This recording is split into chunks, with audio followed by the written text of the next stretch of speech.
Today is the 3rd of May 2024, and this is my journal entry. If you've been following along, leave a comment journey. Let me know you've been following along this series.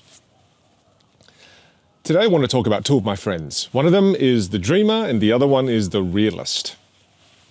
I've been lucky enough to have these friends all my life, and I want to tell you a story about them. You see, my dreamer friend, that inspirational friend we all have who always encourages you to follow your dreams, right? Do what you're passionate about. Find that thing you were born to do. Find work that feels like play. And the realist friend of mine, that's the friend of mine who always encourages me to do the thing that is responsible, right? That's that very responsible friend that, no, don't do that. That's too risky. Lots of people who do that end up homeless. Lots of people do that end up really unhappy. Get a secure job. Create a stable stream of income, and then buy an investment property, and then create passive income, and you know what that friend is like. And my whole life being friends with these two mates of mine, every time we would sit down for dinner, we would argue all the time. There would always be these arguments, and you'd see them argue about, no, you're being too realistic.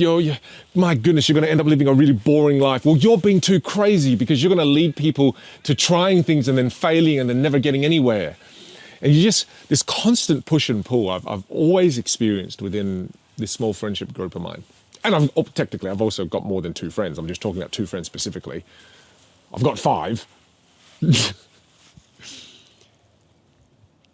And it's just really interesting to reflect on, right? Because my dreamer friend when I was young would always encourage me to do what I love and find work that feels like play, do the thing that you're passionate about and turn it into your profession. And it was amazing. Because of my dreamer friend, I was able to have a whole career in the world of magic. And I still remember doing magic when I was young and going, wow, this magic thing is so fun. And he would always encourage me and say, this can become a full-time career.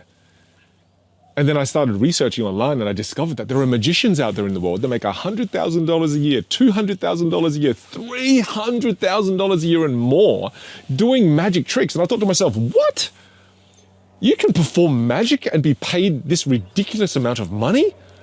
That's ridiculous. And I lived a chapter of my life where I was a professional magician doing the thing I loved, and I found work that felt like play. And it was just amazing.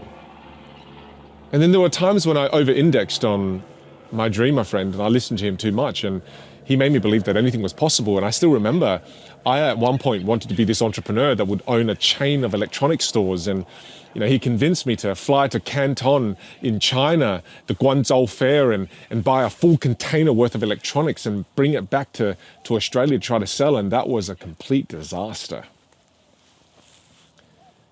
And then when that happened, I kind of stopped hanging out with my dreamer friend.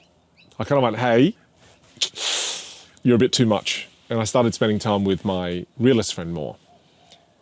And when that happened, he would convince me to actually go back to accounting in university. I actually quit accounting. But he convinced me to go back to accounting because he goes, see what happens? See what that dreamer did to you?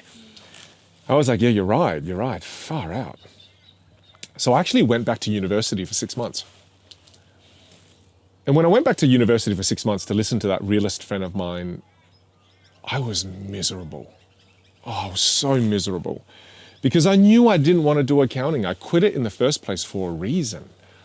But I found myself back at university, and I would always sit in the car for 15 minutes before I'd walk into the university, every time I went to university, because I just knew I wasn't meant to be here.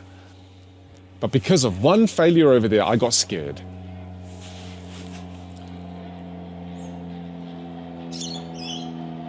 And then 6 months of that, and I got sick of my realist friend, and I went, I need to call my dreamer friend again. I need to call him. As I called him, and then we reconnected, and then that was a constant battle between those two friends of mine. And I kind of went from one friendship to another, from the other to back to the other, and it just this ping pong match, right? And I'm 37 now and turning 40 pretty soon. And the lesson that I'm learning here is these two friends of mine, they're both really important. And I tend to listen to one and not the other, and listen to the other and not the other one. I tend to go through periods of life where I've only got one of them in my life at a time. And what I'm learning is that it's not which one is more important. They both play a very critical role in my life. And if you haven't grasped it at this point, I'll reveal it to you. These are not two different friends I'm talking about. This is the dreamer and the realist within me. And there's a dreamer and a realist that lives within you too. And I believe we shouldn't value one over the other because they are both important. They are both really important. And I've learned in my life now to listen to the both of them and to have both of them in my life at the same time. And here's the analogy that I use. When I just listen to the dreamer that is within me, sometimes I fly so high, I fly straight into the sun and get burnt.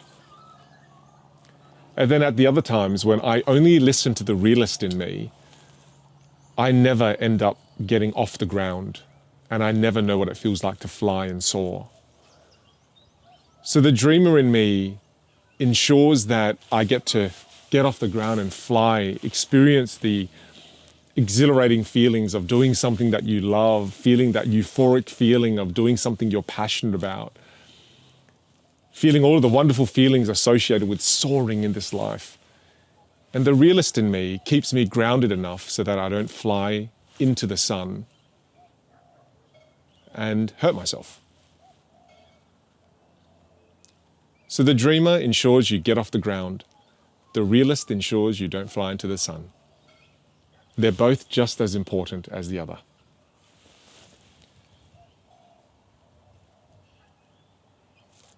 What do you think?